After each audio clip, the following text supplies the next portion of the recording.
Hi everyone, welcome back to my channel. இன்னைக்கு வீடியோல பூரி மசால் கிழங்கு ஹோட்டல் ஸ்டைல்ல எப்படி செய்யலாம்ங்கறத பார்க்கலாம். இதுல ரொம்ப முக்கியமான ஒரு பொருள் நம்ம ஆட் பண்ண போறோம். சீக்ரெட் இன்கிரிடியன்ட்னு கூட சொல்லலாம். அது என்னங்கறதையும் full and full ரெஸ்டாரன்ட்ல கிடைக்கிற அதே டேஸ்ட் அண்ட் டெக்ஸ்சரோட எப்படி செய்யலாம்ங்கறத நம்ம டீடைலா வீடியோல பார்க்கலாம். வாங்க வீடியோக்குள்ள போலாம்.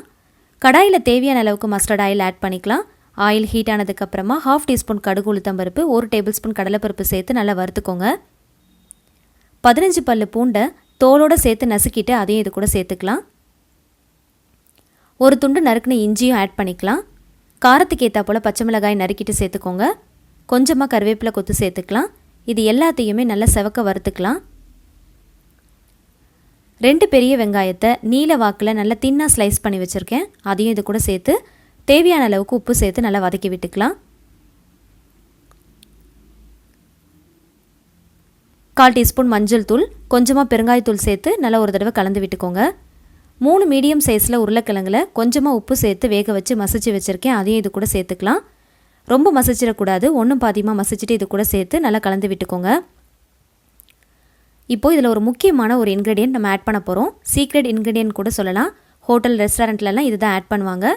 1 டேபிள் ஸ்பூன் கடலை மாவில் கொஞ்சமாக வாட்டர் விட்டு ஆட் பண்ணி நல்லா மிக்ஸ் பண்ணிவிட்டு அதையும் இது கூட சேர்த்துடலாம்.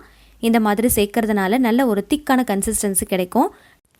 ஹோட்டல் ரெஸ்டாரண்ட்டில் இந்த பொருளை கண்டிப்பாக சேர்த்து தான் செய்வாங்க. இதே மெத்தடில் செய்வாங்க. அதனால தான் அந்த டேஸ்ட்டும் டெக்ஸ்சரும் கிடைக்குது. தேவையான அளவுக்கு வாட்டர் ஆட் பண்ணிவிட்டு கலந்து விட்டுட்டு மூடி போட்டு ஒரு 5 நிமிஷத்துக்கு மட்டும் மீடியம் ஃப்ளேமில் வச்சு குக் பண்ணிட்டோன்னா நல்ல திக்கான கன்சிஸ்டன்சிக்கு வந்துடும். ஸ்டவ் ஆஃப் பண்ணிவிட்டு நறுக்கின கொத்தமல்லி இலைகளை தூவிடலாம்.